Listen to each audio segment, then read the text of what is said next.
Buenas tardes, iglesia. Vamos a abrir nuestras Biblias en el libro de Jeremías. ¿Ven? Jeremías capítulo 1, verso 4. Y antes de eso vamos a orar. Nos ponemos de pie. Hemos adorado a Dios, hemos alabado. Y bueno, viene un tiempo importante con la palabra de Dios. Amén. Yo creo que Dios nos va a hablar siempre y cuando tengamos esa actitud de poder, o hemos venido con ese hambre, con ese deseo, con ese anhelo de poder escuchar palabra de Dios. Vamos a orar. Padre, te damos gracias en esta hora, Señor. Te doy gracias, Señor, por tu pueblo que se ha reunido aquí para poder escuchar tu voz, Señor. Gracias, Señor. Amado Espíritu Santo, y tú puedas hablar a nuestros corazones, tú puedas hablar a nuestras vidas, Señor. Necesitamos palabra tuya, Señor. Necesitamos que tú, Padre, nos exhortes, que tú nos consueles, que tú nos edifiques, Señor, con tu palabra poderosa, Señor. Dice que el cielo y la tierra pasarán, mas tu palabra permanece para siempre. Gracias, Señor. Gracias, porque en medio nuestro estás tú, Señor. En el nombre de Jesús. Amén. Dice así, Jeremías capítulo 1, verso 4. Vino pues palabra de Jehová a mí diciendo, léanlo conmigo, dice, antes que te formase en el vientre te conocí, y antes que nacieses te santifiqué, te di por profeta a las naciones. Amén. Hasta ahí nada más. Vamos a... Gracias a Dios. Hoy día quiero hablar, actualmente en nuestro país, y a nivel mundial, ¿no? En todo el mundo está convulsionado, hay muchos problemas, muchas dificultades. Estaba viendo las noticias, realmente yo casi no veo noticias. Yo los domingos leo el periódico y las noticias casi no lo veo porque cuando tú ves las noticias, personalmente pienso de que eso te trae angustia por los problemas, dificultades que se ven en nuestro país, ¿no? Claro, no vamos a estar poco espaldas a la realidad, ¿no? Pero no tiendo a concentrarme mucho en ello. Y en la noticia sí pude ver que había una pareja, creo, estaba en una bicicleta y lo grabaron unas cámaras y habían dos personajes en una moto y ellos le disparan y se salen de la pista, se chocan con la vereda, la vereda tiene una grada y caen al suelo. La mujer cae y él lo balea y le disparan a la mujer 2 balazos en la cabeza, al hombre como 4 balazos en la cabeza, así, crudamente. Parece que los que los acribillaron los fueron a matar. Parece que fue homicidio o asesinato por encargo. Entonces estamos viendo lo que a la edad que tienen muchos jóvenes que están aquí, 18, 20, no se veía. O esa era algo lejano, algo que, esa cruda realidad que estamos viendo. Hoy en día se ven tantas cosas. Después pasaron otra escena donde una moto, casi a las 2 de la madrugada, empiezan a disparar a toda una serie de pollerías, farmacias que estaban pegados en una avenida y disparan vidrios, balas, y la gente asustada. Después se ve otra escena, miren, en ese momento creo que estuve mirando las noticias media hora, otro se mete con su casco tapado y con un arma y le da al dueño un papel en que le dice que se ponga, que se alinee y que pague los cupos. Y va con la hoja y con un arma amenazando a las pollerías. Y esa es la situación y la pregunta es, en Lima, ¿no? Ese es en Lima. Hay tanta inseguridad y la policía, ¿dónde está? Y miren, lo que está sucediendo, ha sucedido aquí, creo que esta semana, ¿no? Aquí en la esquina, un vecino, que vive por acá, y lo habían asesinado con su sobrino a balazos aquí, creo, en la esquina, saliendo hacia arriba. Y mire, esa es la situación y la gente pues está atemorizada, la gente está de miedo, ¿no? Ahora ya nadie puede comprarse algo, tener su casa bien arreglada o pretender hacer algo porque ya te están cobrando, ¿no? Entonces hay la maldad, como dice Jesús, dice que por haberse multiplicado la maldad, el amor de muchos, dice, se enfriará. Entonces, la iglesia, el pueblo de Dios, es testigo de estas cosas. Y lo que yo les he comentado en nuestro país, no solamente es en nuestro país, está sucediendo también en otras naciones del mundo. ¿Ya? Entonces en otros países. Y aquí yo voy a predicar, mi tema va a ser acerca de Jeremías, que Jeremías, ¿cuál era la predicación de Jeremías en un tiempo de mucha maldad?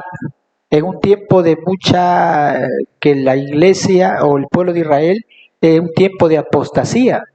¿Cuál fue el mensaje de Jeremías? ¿Qué es lo que él predicó? Y yo les hago recordar esto porque aquí, por ejemplo, la maldad, hermanos, que estamos viviendo en la actualidad trae juicio, está trayendo juicio, un juicio divino. Hemos tenido una pandemia, ahorita hay guerras, actualmente hay guerra en Rusia, Ucrania, hay guerras en África, hay hambrunas, hay migraciones, países enteros por causa de la guerra se están yendo a otras naciones. Se calcula que casi 4 millones de ucranianos se han desparramado por toda Europa. Miren lo que está sucediendo en Venezuela. Hace el día de ayer, hace 2 días, se ha autoproclamado nuevamente como presidente constitucional de Venezuela. Me senté en la Plaza de Armas de Trujillo y había un venezolano que estaba él viendo las noticias de Corina Machado, decía que lo habían secuestrado y igualmente lo habían dejado. Y miren lo que está sucediendo. O sea, ese hombre va a estar ahí nuevamente, ya creo que se va por más de 10 años en el poder. Los chavistas están por más de 20 años, han saqueado toda esa nación, de ser un país rico en petróleo, ahora está comprando petróleo. ¿Y cómo compra y cómo hace? A través del oro. Están contaminando los ríos, la cuenca del Orinoco, las selvas vírgenes de Venezuela, están contaminando por la minería informal y así está sobreviviendo Maduro. El narcotráfico, las drogas, el oro, se ha aliado con Irán. Irán va a ser una fábrica de drones en Venezuela, Rusia también. Y miren lo que está sucediendo. Eso está sucediendo en todo el mundo. Entonces, ¿a dónde me pongo a pensar? ¿A dónde va a ir esto? ¿Va a mejorar? Y eso nos acerca, hermanos, a la palabra de Dios. Y Jeremías también estaba viviendo, hermanos, igual como hoy en el mundo Israel. Israel había mucha maldad. Israel, hermanos, en Jeremías 5:22, voy a leer algunos, dice, por ejemplo, a mí no me temeréis, dice Jehová, no os amedrantaréis ante mí, que puse arena por término al mar, por ordenación eterna, la cual no quebrantará. Se levantarán tempestades, mas no prevalecerán, bramarán sus ondas, mas no la pasarán. ¿De qué está hablando Dios? Dios le dice a Israel, mira Israel, yo soy un Dios poderoso, yo soy un Dios que he puesto una franja de arena y el mar ruge, el mar truena, relámpagos y el mar, pero mi decreto está ahí, que no va a pasar. El mar no pasa, porque Dios lo ha determinado así. Y dice al pueblo de Israel, ¿acaso a mí no me temerá? Que soy un Dios todopoderoso, un Dios omnipotente, y el ser humano es como una mosca, ¿o no? El ser humano, cuando está lleno de vida, tiene trabajo, tiene juventud, parece que nada se va a acabar, parece que tiene todo el mundo por delante. Y hay un eslogan que dice, tú eres el dueño de tu propio destino, tú lo vas a lograr, y parece bonito, pero cuando el ser humano está en un lecho de dolor, le viene la enfermedad, le viene la necesidad, ahí, hermano, reconoce a su Creador. Algunos no, por lo general, si Dios tiene un propósito, sí. Y el hombre cuando está herido, está enfermo, se le viene un cáncer y ahí viene el problema y empieza a pensar en Dios. Y Dios dice, mira, yo he puesto una franja de arena y el mar no puede traspasar.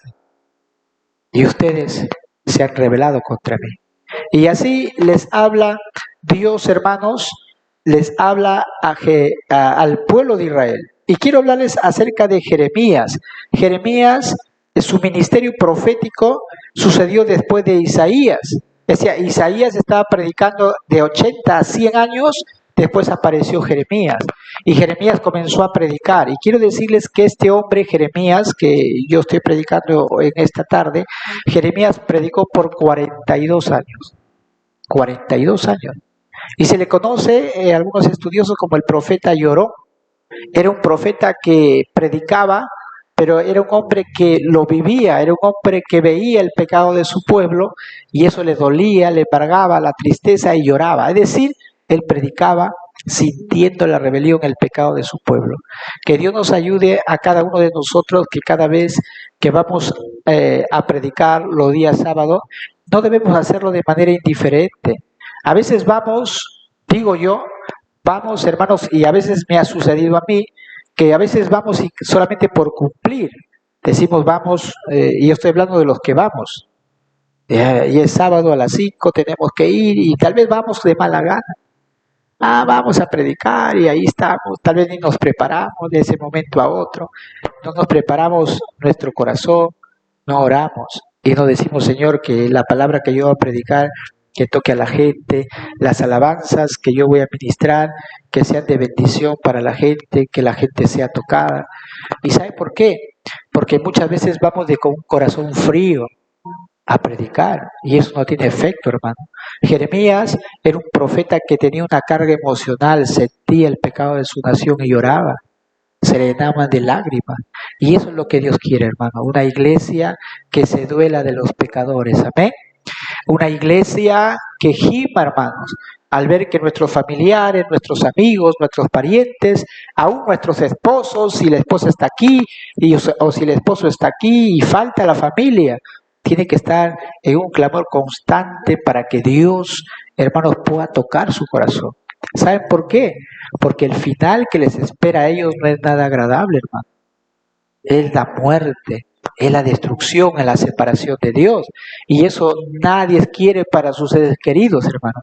Por eso nosotros tenemos que predicar, hablar la palabra de Dios. 42, hermanos, años predicando este hombre y no tuvo resultados. Nadie se convirtió. Hay otro hombre que era Noé. ¿Cuántos años predicó? 120 años. Se convirtieron su familia nada más. Y a veces nosotros nos desanimamos y decimos, vamos a predicar allá y estamos perdiendo el tiempo. O estamos allá y nadie se convierte. La gente escucha y Dios le dijo, hermanos, le dijo a este profeta, yo he puesto la palabra en tu boca y predica, le dijo. Así es la casa, este pueblo es pueblo rebelde, le dijo a Ezequiel también. Así escuchen o dejen de escuchar. Hermanos, nosotros tenemos que ser obedientes al mandato del Señor Jesucristo. ¿Ven? Ir y predicar el Evangelio. Hermanos, los resultados le pertenecen a Dios. Lo que nosotros tenemos que hacer es predicar. Y Dios, esa palabra, la palabra de Dios es viva y eficaz. Él tocará los corazones. Quiera o no quiera, nosotros estamos siendo obedientes, hermanos, a ese mandato, pero Dios está bendiciendo a la iglesia. No sé si algunos se han dado cuenta o no se dan cuenta.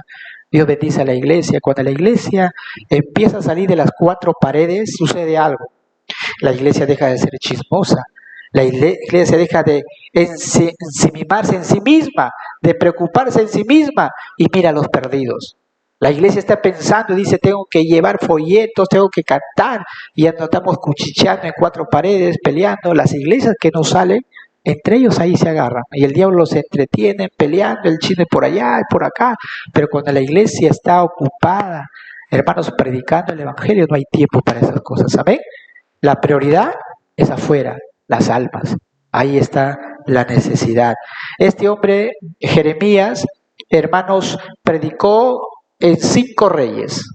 O sea, su ministerio fue de 42 años y transcurrieron 5 reyes en su ministerio profético. El primero fue Josías.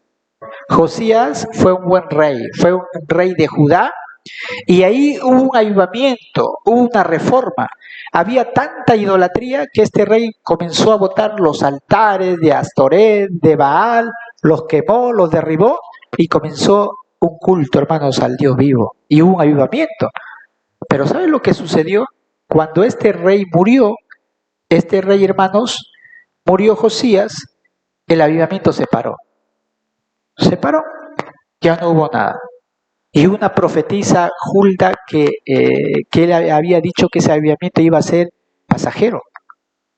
Entonces, ¿qué es lo que estaba sucediendo? Me hace pensar a lo que está sucediendo hoy en día, hermano. Hoy en día, más o menos los predicadores que estamos viendo hoy día predicar, ¿usted se acuerda de Luis Palau? Es un evangelista argentino. Luis Palau, por ejemplo, tenía una manera de evangelizar. ¿Sabe lo que hacía Luis Palau? Contrataba un tabladío grande y llevaba a personajes famosos.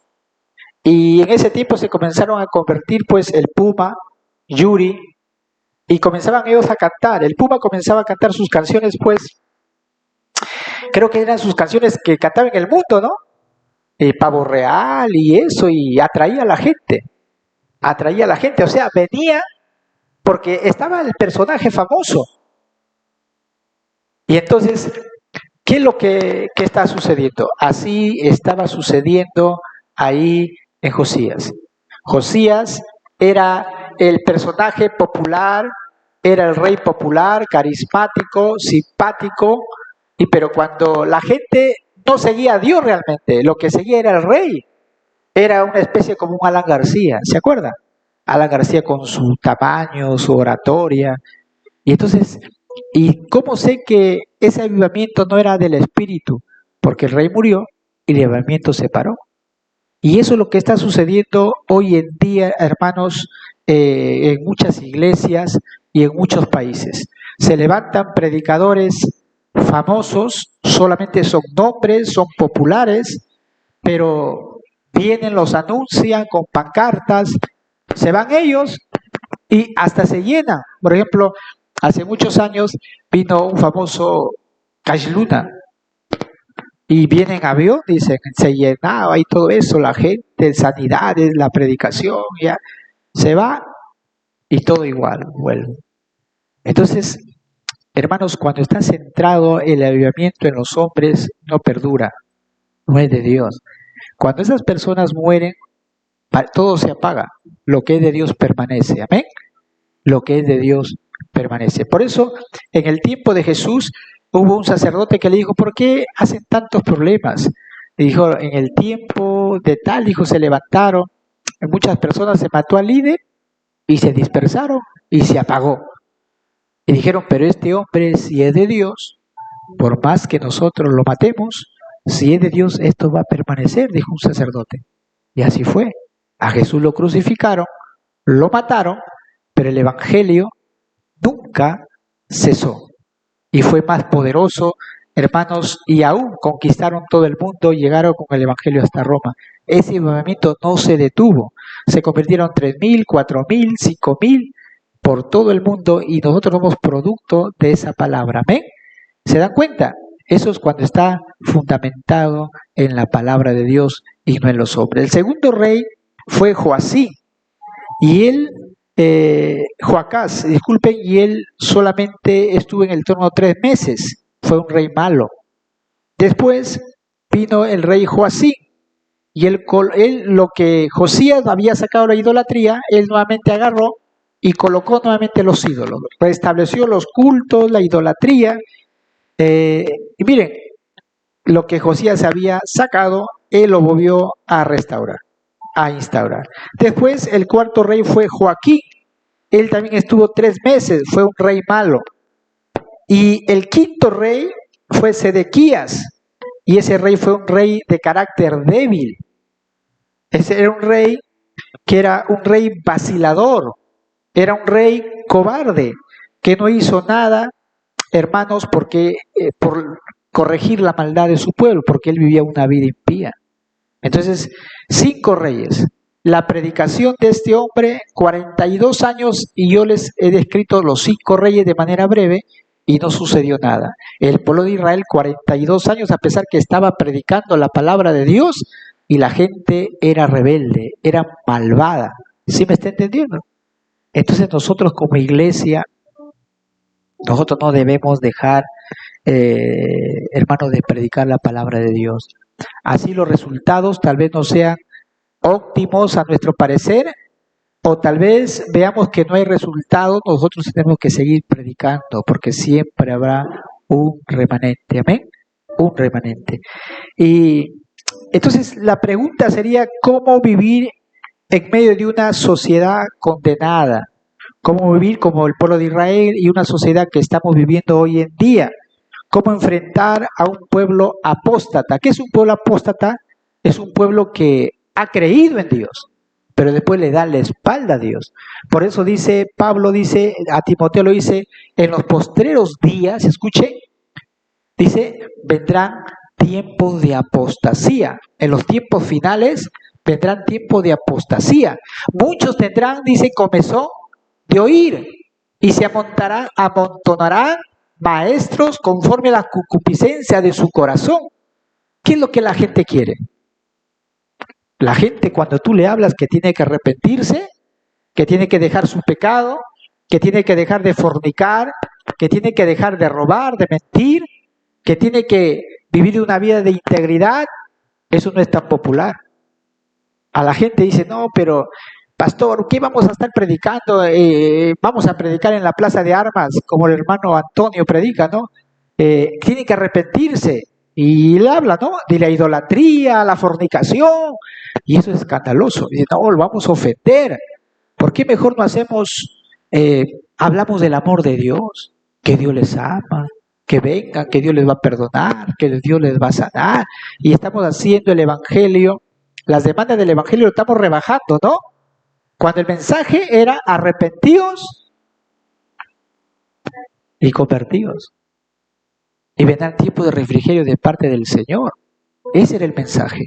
Jeremías, vamos a ver qué lo que este hombre predicaba. Entonces, ¿cuál es nuestra responsabilidad de nosotros como cristianos? Nuestra predicación en un tiempo de maldad y de impiedad. Yo voy a hablar brevemente, 5 puntos acerca de lo que nosotros tenemos que hacer como iglesia. ¿Amén? La primera es, hermanos, que la predicación, escuche, el predicar nosotros en este tiempo es un mandato divino. Amén. Y en el profeta le dice, vino pues palabra de Jehová a mí diciendo, antes que te formase en el vientre te conocí y antes que nacieses te santifiqué y te di por profeta a las naciones. En otras palabras, Dios lo que estaba diciendo a Jeremías, le estaba diciendo que él fue preparado por Dios. Amén. Miren, y dice, antes que te formase en el vientre te conocí. Esa palabra, hermanos, es poderosa. ¿Amén? Esa palabra, la persona, el predicador o el cristiano, el líder, el creyente, tiene que saber que él ha sido preparado por Dios. Amén. Antes, que dice, antes que te formase en el vientre, Dios te dice, yo te he conocido. Yo te he conocido. Tenemos que abrir nuestra mente, hermano. ¿Sabe? Cuando la persona sabe que tiene un propósito divino, cuando escucha y lee estas palabras y dice, y hay 2 veces habla, dice, te conocí, antes que te formase en el vientre te conocí. Y antes que naciese te santifiqué y te di por profeta a las naciones. Habla 2 veces antes que te formase, antes que nacieses, te santifiqué y te di por profeta a las naciones. Tremendo, hermano. Dios tiene todo predeterminado. Aquí está hablando de la predestinación. Yo creo en la predestinación porque está en la Biblia. Amén. La Biblia enseña y habla que todo lo que nosotros vivimos, todo lo que Dios ha hecho o lo ha preparado de manera preordenada. Nada es un azar. Un accidente, un problema, una dificultad, no es una casualidad de la vida, no es que la conjunción del planeta Saturno con Urano, como dicen algunos, ¿no? Cuando leen los horóscopos, sino es que Dios lo ha determinado así. El hecho de que tú estés aquí sentada, que estás sentado, no fue porque tu mamá se olvidó ponerse la ampolla anticonceptiva, o tal vez fue porque fue un chispazo de la vida, una casualidad, fue porque Dios lo determinó así. Si tú entiendes eso, entonces tu vida va a tener un propósito. Ayer estaba mirando con mi esposa una serie de un hombre, de un diplomático, ¿no? Y lloraba el hombre, murió su hijo ahogado, ¿no? Y él lloraba porque cuando murió su hijo dice que se acabó el propósito para él. Y yo me pongo a pensar, eso se llama, como decía un filósofo Nietzsche, un alemán, un filósofo decía, el vacío existencial. O sea, el mundo, escúcheme, las personas que no conocen la Biblia, hermanos, ellos se preguntan, ¿para qué estoy en la tierra? ¿Para qué estoy aquí? Y algunos se matan y se suicidan porque no encuentran un sentido a su vida. Pero nosotros tenemos un propósito en nuestra vida, ¿ven? Un plan que Dios nos ha dado, una misión aquí en la tierra. Y saben, hermanos, cuando hay una crisis, cuando el ser humano hay un problema, o cuando hay una crisis, nosotros pensamos en un plan, ¿sí o no? Humanamente yo pienso en un plan o pienso en un método de cómo solucionar ese problema. Pero sabes, cuando Dios, hermanos, hay una crisis, Dios piensa en un bebé. ¿Entienden? O sea, Dios usa a las personas. Israel estaba esclavo por 400 años en Egipto y Dios tuvo un plan. Pensó en un bebé. Y pensó un bebé llamado Moisés, salvado de las aguas. ¿Saben? Cuando Dios quiso un rey conforme a su corazón, pensó en un bebé que se llamó David. Cuando Dios quiso un profeta poderoso, estaba pensando en un Jeremías. Por eso le dice, antes que te formase en el vientre te conocí. Dios tiene un plan. Dios piensa en personas. Dios utiliza personas. Si no, predicarían ángeles. Nosotros tenemos que hacer el trabajo. Dios, hermanos, escuche, tiene sentido, dice, tener un sentido de ser predestinado por Dios a su servicio, hermanos, dice, para alguna, no, o sea, cuando nosotros tenemos un propósito de ser predestinados para Dios a su servicio, hermanos, vamos a entender que Dios va a obrar a través de nosotros. O sea, no vamos a irnos de esta tierra hasta que Dios cumpla su propósito en cada uno de nosotros. Amén. Cuando tú tienes conciencia de que Dios te ha llamado a algo, entonces, hermanos, tú vas a entender que tu vida está en las manos de Dios. Cuando la persona cree, hermanos, que su vida no tiene sentido, entonces, hermanos, esa persona va a tener una vida mediocre. Cuando tú tienes sentido de que tú has sido predestinado por Dios a su servicio, entonces hay una resolución o tú vas a hacer una revolución para Dios. Amén. Por ejemplo, David, su mamá le contó y le dijo, hijo, hubo un decreto que el rey teníamos que matar a todos los hijos varones. Y ella oró a Dios, lo puso en una canastilla, lo calafateó y lo dejó ahí y su hermana estaba mirando y Moisés, ¿no? Y en ese río Nilo había cocodrilos y tal vez la corriente lo podría llevar lejos. Pero, ¿sabes? Justo en ese momento dice que la hija del faraón bajó con sus doncellas a bañarse y lo ve al niño, el llanto del niño, escuchó el llanto del niño y se acercó y, hermanos, lo adoptó como su hijo. Y encima lo contrata, Dios lo contrata a su madre para que lo pueda criar, amamantar. Eso solamente lo hace Dios. Entonces Moisés sabía en su mente y en su corazón, porque su madre lo enseñó, sabía que había un propósito en su vida. Por eso ese hombre sabía que Dios tenía algo con él y lo sostuvo ese pensamiento. Otro ejemplo, José, Dios le dio sueños. Le dio sueños que toditas, había 11 manojos que se inclinaban a su manojo de él, que el sol y la luna también se inclinaban a él.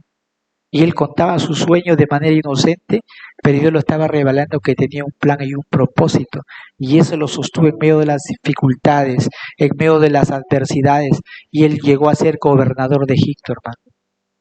Cuando tú, como creyente, sabes que tú eres una hija de Dios, como yo, como pastor, como predicador, yo sé que Dios me ha escogido del vientre de mi madre con un propósito, eso da sentido a mi vida. Eso me hace permanecer en medio de las pruebas, de las dificultades, en medio de la tentación, porque sé que Dios me ha llamado con un propósito divino. ¿Me están entendiendo? Entonces, eso hace que cada uno de nosotros la diferencia en este mundo. Amén. De hombres, de líderes, que vamos a cambiar el lugar donde Dios nos ha plantado, hermano. Tú tienes que entender eso, hermano. Y eso tiene que estar bien claro. Por eso le dice Dios a él. Y miren, y Jeremías le dice, y yo dije, Señor Jehová, he aquí, yo no sé hablar porque soy niño. ¿Sabe cuántos años tenía Jeremías? Algunos estudiosos dicen que él tenía 30 años. Hace muchos años, cuando yo prediqué este tema, encontré unos comentaristas que decían que él tenía 17 años. Pero no, él tenía 30 años. O sea, niño no era.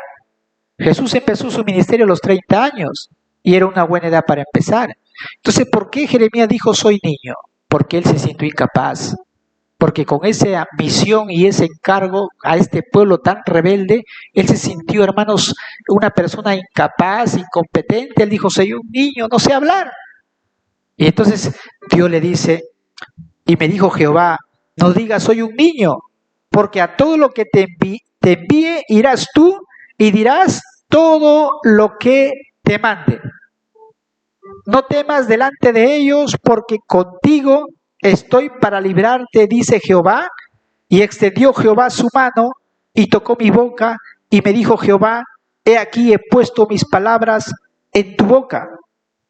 Mira que te he puesto en este día sobre naciones, sobre reinos, para arrancar, para destruir, para arruinar y para derribar, para edificar y para plantar.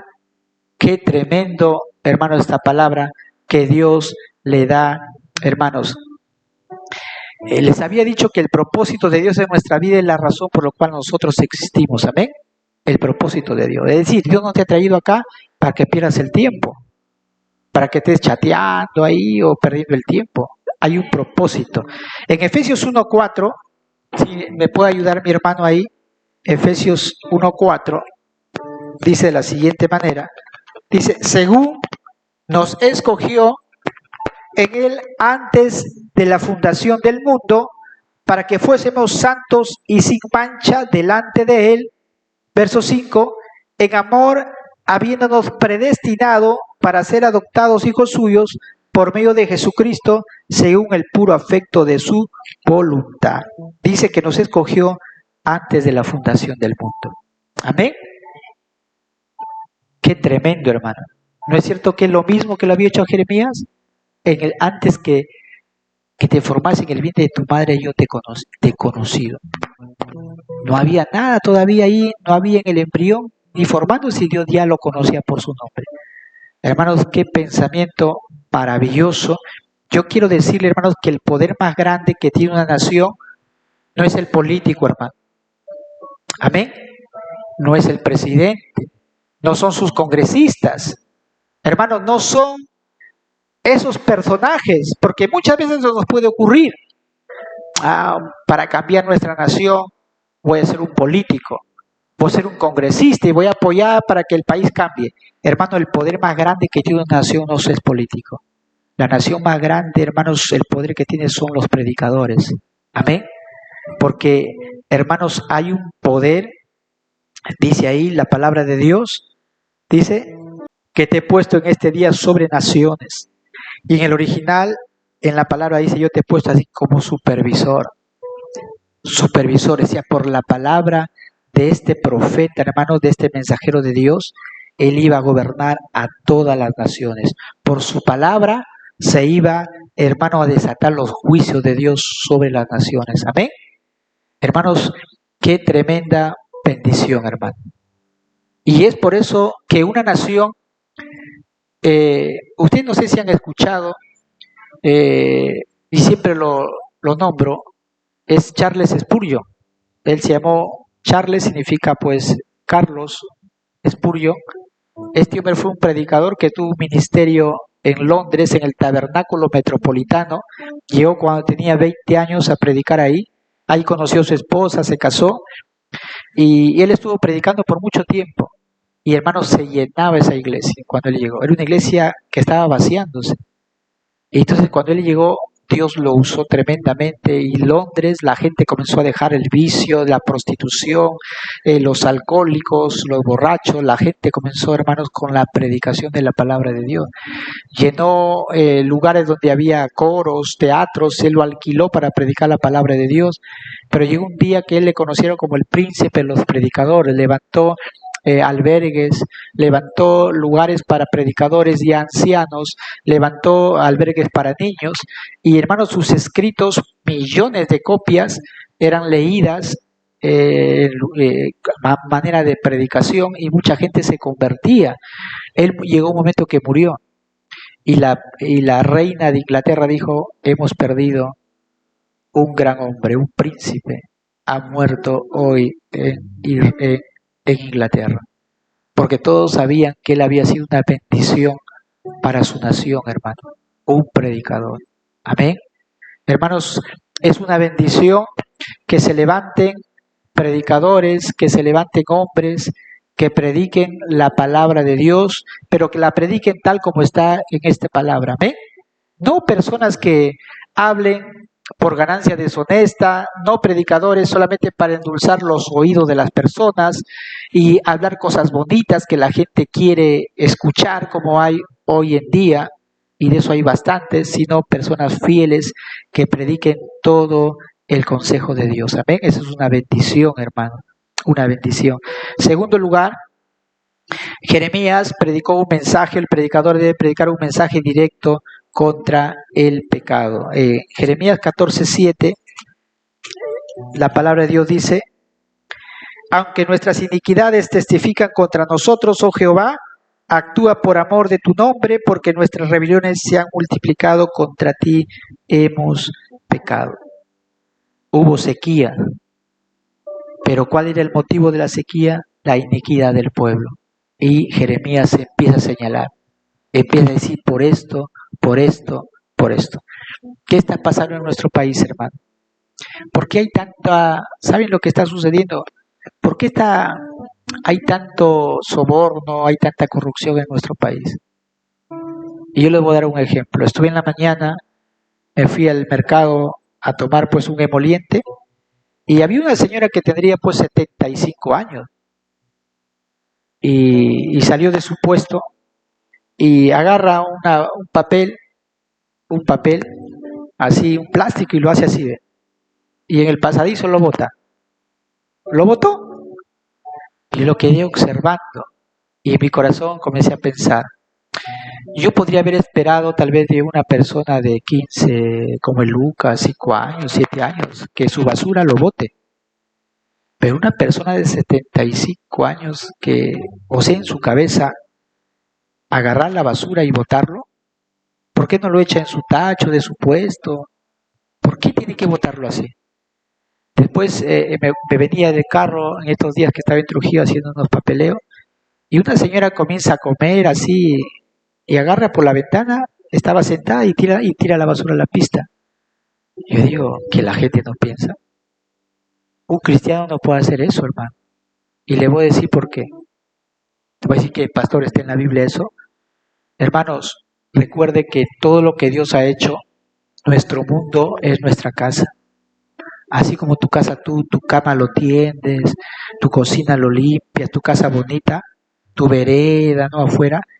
Todo este planeta que Dios ha hecho tan hermoso, tenemos que cuidarlo. Entonces, cuando tú botas basura, tú estás ensuciando la casa que Dios te ha dado. Un cristiano tiene que tener conciencia ambiental, tiene que cuidar todo lo que nuestro Padre Celestial ha hecho. Entonces no tengo por qué botar la basura. La basura, por ejemplo, cuando voy a Trujillo, yo lo meto a mi bolsillo, o me acerco y echo un tacho. Entonces yo cuido por lo menos algo. No, yo participo de mantener la limpieza del espacio donde yo me desenvuelvo. Entonces una persona tan adulta, después veo personas viejas, 75, y no perdonan, viven renegosas, viven con la vida, y digo, que no les ha enseñado la vida en medio del dolor, la enfermedad, la muerte de sus seres queridos, 80 años, y todavía no aprenden a perdonar, no aprenden ni siquiera a saludar, no aprenden conceptos básicos de la bondad, de la misericordia. ¿Saben por qué? Porque no conocen a Jesús. Pueden tener hasta 200 años, pero el cambio, hermanos, no se produce en un aula, se produce en el corazón, del corazón hacia afuera. ¿Amén? Por eso cuando los políticos dicen, vamos a acabar con la pobreza de él se va a acabar, porque él va a robar. Entra pobre y sale rico, pero la pobreza de la gente no se acaba. Por eso dice, vamos a dar educación, y hay un personaje que no voy a decir su nombre, y dicen, la educación cambiará al Perú. Es una verdad relativa, no es absoluta. La educación no cambia, hermanos, a un país. ¿Saben lo que cambia a un país, hermanos? Es el Evangelio. Es la palabra de Dios. Porque si le educamos a la gente pecadora va a ser más inteligente y va a robar más.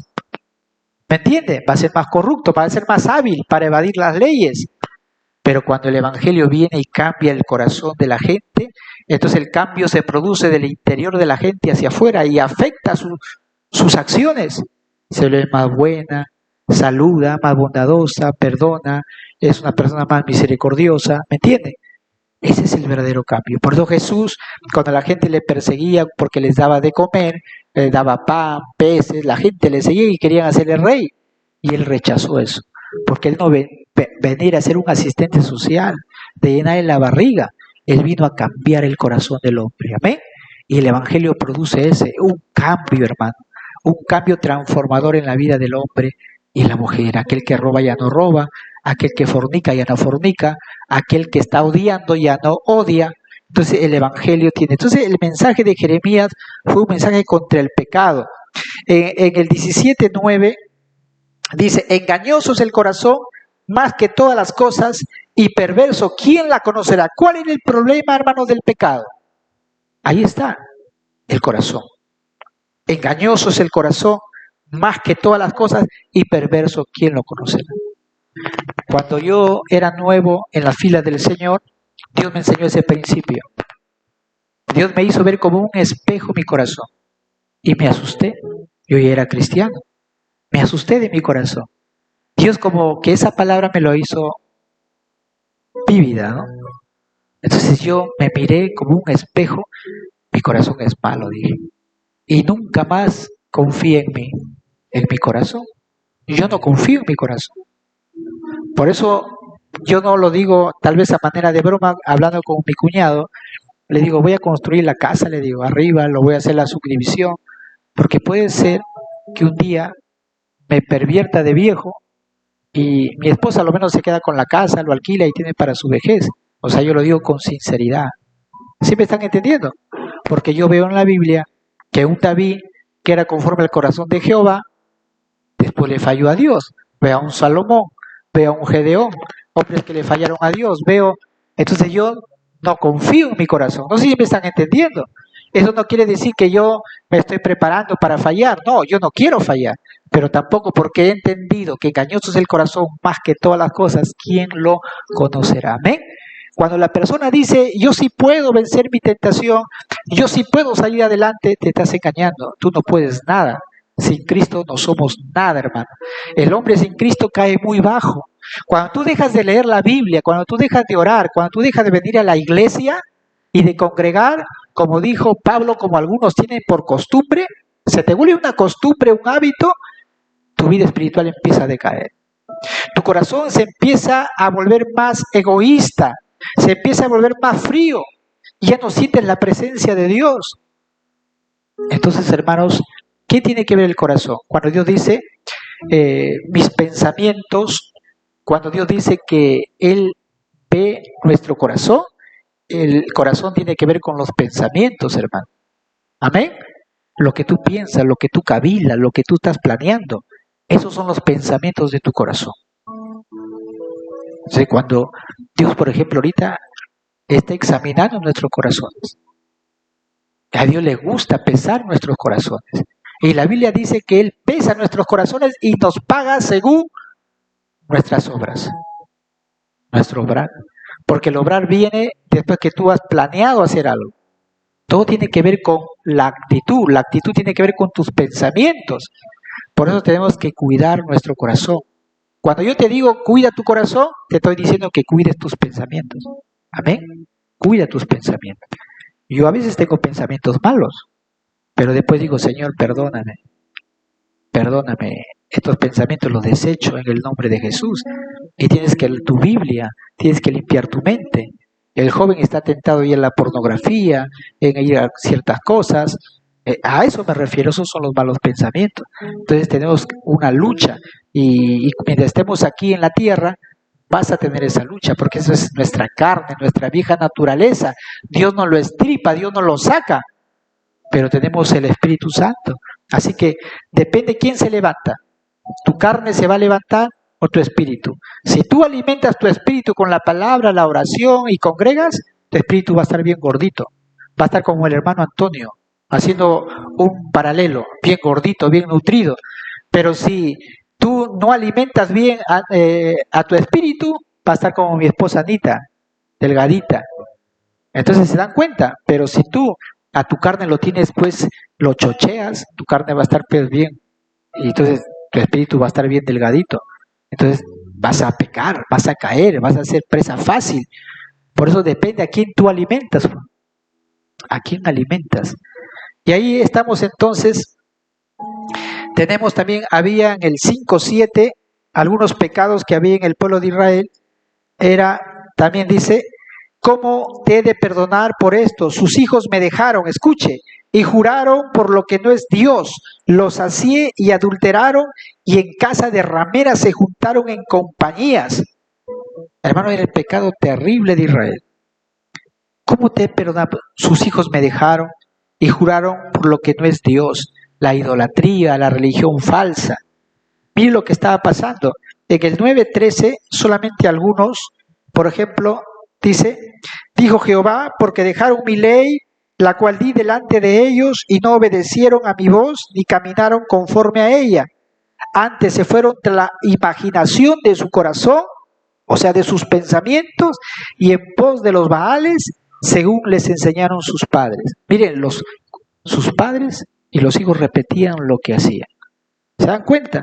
¿Qué es lo que estaba pasando? En el 11:10, nuevamente dice, mas Jehová es el Dios verdadero, Él es Dios vivo y Rey eterno, a su ira tiembla la tierra y las naciones no pueden sufrir su indignación por causa de la religión falsa.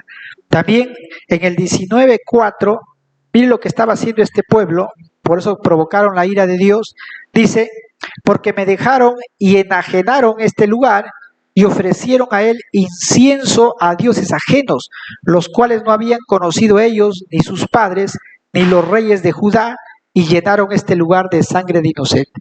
¿Por qué dice sangre inocente? Sacrificaban a sus hijos, a bebés.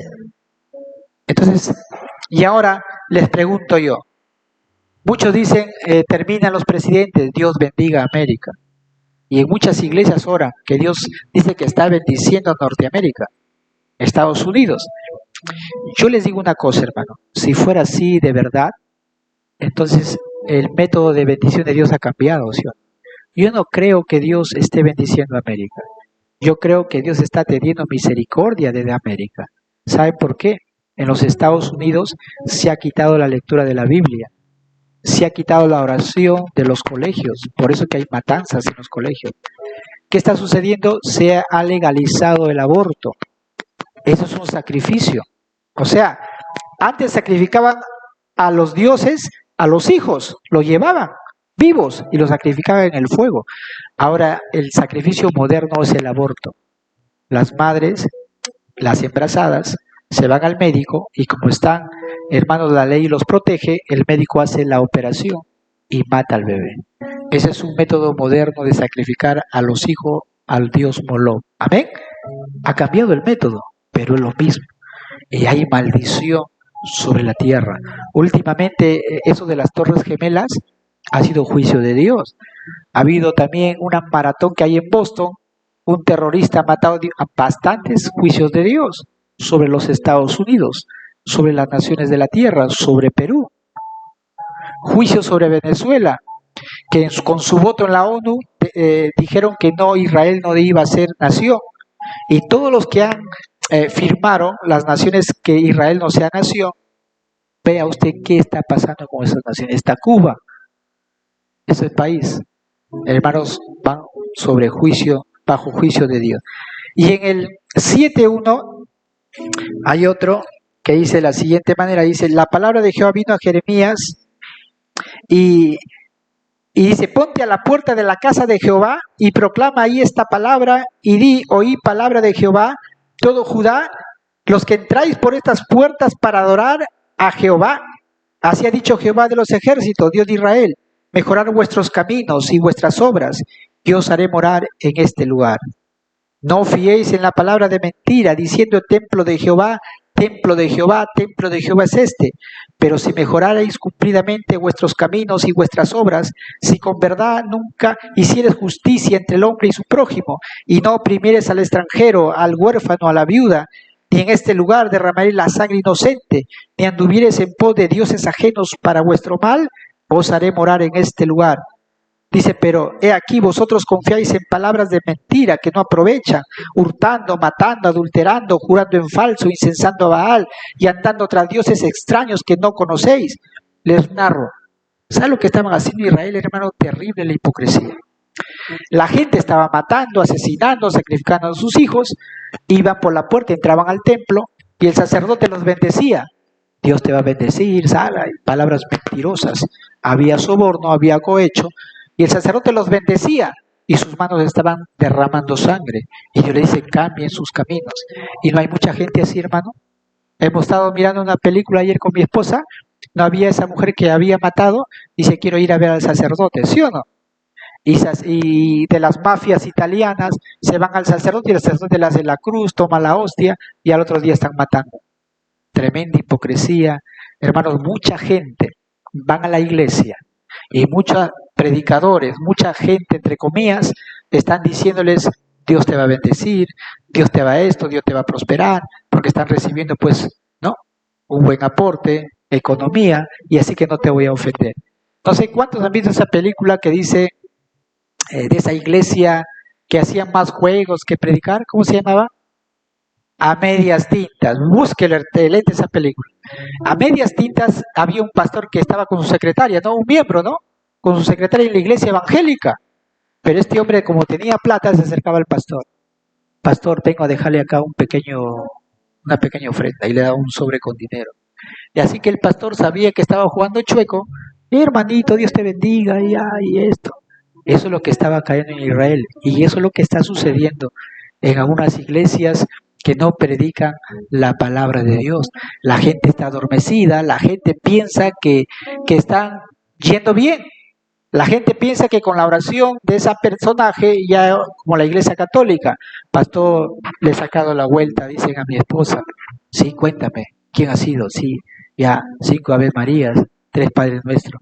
Y la gente acalla su conciencia y está en ese ciclo vicioso como estaba el pueblo de Israel. Amén. Así era el pueblo de Israel, había mucha hipocresía.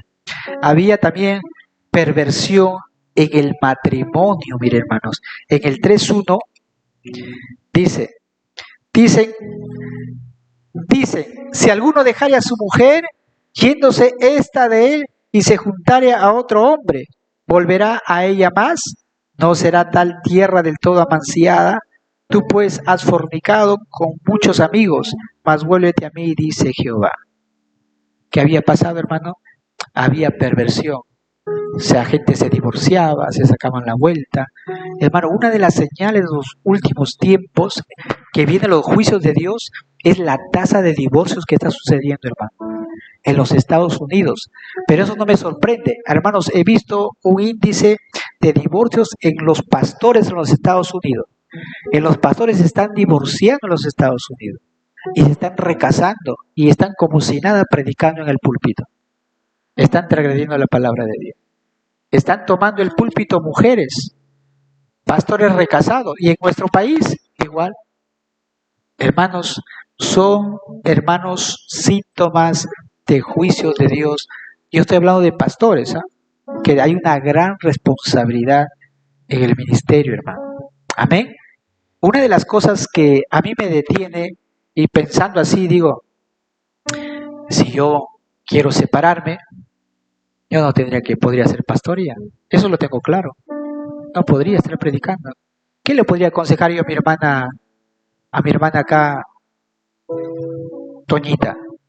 De cariño le digo. ¿Qué le podría hablar del matrimonio? ¿Qué le podría decir a mi hermano Santitos si mi matrimonio está deshecho? ¿Sí me están entendiendo? ¿Qué autoridad yo tendría para decirle, hermano, pastor, me he peleado con Antonio?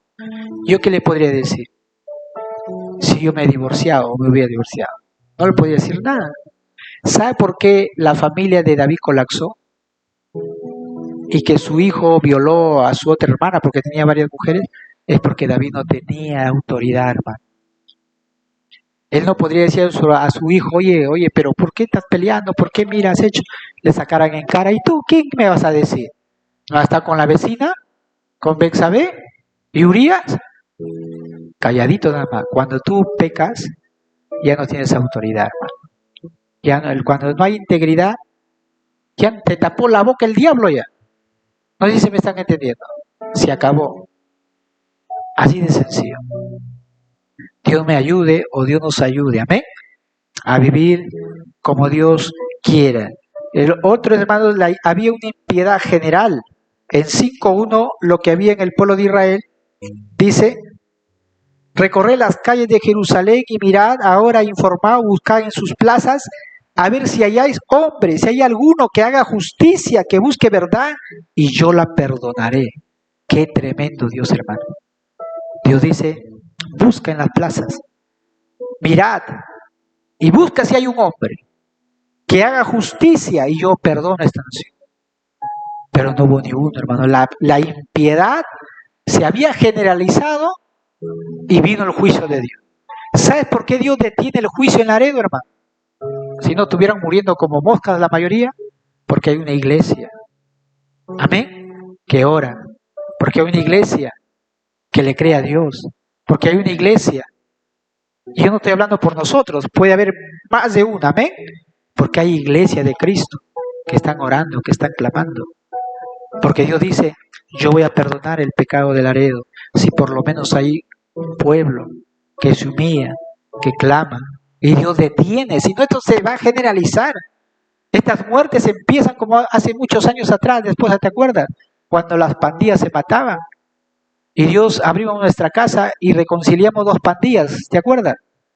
Reconciliamos dos pandillas, el pastor me dijo, me quiere matar, y lo reconcilié a dos jefes de pandilla, un muchacho, se perdonaron, se reconciliaron con Dios, se fue a Argentina, pero a ese joven a uno murió, ¿no? No aceptó a Cristo uno, era cieguito de un ojo, lo mataron. Le presenté a Cristo, no quiso aceptar a Cristo, pero se vengó con el otro. No, o sea, lo hice que lo perdone, se llegó a vengar. Hermanos, Dios le dio la oportunidad. Y termino diciendo, hermanos, que Jeremías tenía siempre un duelo profundo por ver su nación, hermanos, en el pecado. ¿Amén? Él lloraba, él clamaba. En 8:18 dice, por ejemplo, dice, a causa de mi fuerte dolor, mi corazón desfallece en mí. Era terrible lo que él miraba.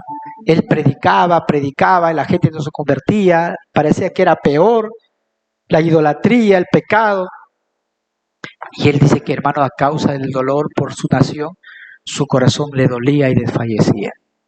Él, hermanos, tenía un duelo profundo. Hermanos, yo quisiera que nosotros como iglesia, también cada vez que veamos a una persona que no conoce a Jesús, los días sábados, oremos específicamente por un familiar. Amén. Haga una lista usted mentalmente y luego en su casa y haga, no sé si ha visto la película Cuarto de Guerra, haga su lista de oración, péguelo ahí y ore constantemente, porque póngale en una lista su nombre para que no se olvide. y ore por esa persona de día y noche. Yo pongo mis horarios ahí, lunes, martes, miércoles, porque a veces me olvido. Entonces no me olvido, lo miro, ya tengo, ponga así el nombre de esa persona y decida y diga, Señor, yo voy a orar por esta persona mañana, tarde, noche, para que tú toques su corazón, para que tú lo cambies, que haya un duelo en nuestro corazón, amén, por la gente que todavía no, hermanos, conoce a Jesús, amén, que Dios haga esa obra maravillosa, que nosotros tenemos que predicarle, hablarle a tiempo y fuera de tiempo. Escúcheme, hermano, porque los tiempos son peligrosos, hermano. La muerte está rondando, acechando las almas, amén. Y no vaya a ser que muera un ser querido y tengamos un cargo de conciencia y digamos, me predicaron, me dijeron que yo hable a mis hijos, a mis nietos, a mis parientes, a mi pareja, y nunca lo hice, no oré. Esa es la carga que Dios nos ha dado, amén. Dios dijo, cree en el Señor Jesucristo y serás salvo tú y tu casa. Cógete de esa promesa. ¿Quién, hermanos, es tu casa? Los que habitan bajo tu techo, es tu familia más cercana, y su palabra es fiel del Señor. Cree en el Señor Jesucristo y serás salvo tú y tu casa. Amén. Y Dios va a hacer esa obra maravillosa. Hermanos, que Dios nos ayude a ser como ese Jeremías, a predicar fielmente la palabra de Dios. Amén. Sin mezclarlo, sin temor. Nos van a odiar, nos van a criticar. Como a Jeremías se burlaban, se reían de él, pero no le interesó. Él fue fiel por 42 años, no hubo resultados aparentes, pero él no dejó de predicar. Nosotros tampoco debemos dejar de predicar y obedecer a nuestro Maestro. Amén. También con lágrimas, como Jeremías, debemos orar por las almas. Y recuerden, hermano, Dios está contigo como poderoso gigante. Amén. Él está con nosotros, hermano. Él guarda mi vida, Él guarda tu vida. Amén. Somos especiales ante los ojos de Dios. Amén. Que Dios bendiga su vida, que de cada uno de ustedes, que Dios bendiga sus dones, sus talentos, sus ministerios, los que están apoyando en el evangelismo, algunos que se quieren integrar con su presencia, estar ahí, es un gran aliento para los que están participando. Y yo me di cuenta, estoy observando y mirando, solamente cuando canta o están cantando hay un efecto tremendo en el ambiente, la música. Por eso le dije ayer, canten otra vez. La gente está escuchando y es un mensaje evangelístico, la letra de la música. Me acuerdo que cuando un hombre vino a reconciliarse, dijo, yo estaba caminando por allá y escuché la música y vine acá. La música lo atrajo. Amén. Dios utiliza diferentes medios para atraer a sus ovejas. Amén. Los que son de Él. Vamos a orar en esta noche por la palabra de Dios. Padre, te doy gracias por tu palabra, Señor. Gracias, amado Espíritu Santo, porque en esta noche, Señor, tú has hablado a nuestro corazón. Tal vez algunos se han estado desanimando, Señor, pero vemos en Jeremías su fidelidad de predicar por 42 años, 5 reyes. No hubo resultado, pero él fue fiel a su llamado. Tú nos has dado un poder, una autoridad en tu palabra, Señor, para arrancar, para plantar, para destruir, para edificar, Señor. Tu palabra es poderosa, más poderosa que un político, que un congresista, Señor, más que la fuerza militar, es tu palabra, Señor. Gracias por ese privilegio de poder predicar tu palabra, Señor. Señor, que los jóvenes puedan ser personas que puedan hablar acerca de tu amor y tu misericordia, que pueda mucha gente conocerte a través de ellos, Señor, de hombres y mujeres de este lugar de fraternidad cristiana, Señor. Oro por las familias, oro por los hogares, oro por los matrimonios, Señor. Padre, en el nombre poderoso de Jesús, te doy la gloria y la honra, Señor. Gracias, Señor, en esta hora, en el nombre de Jesús. Amén.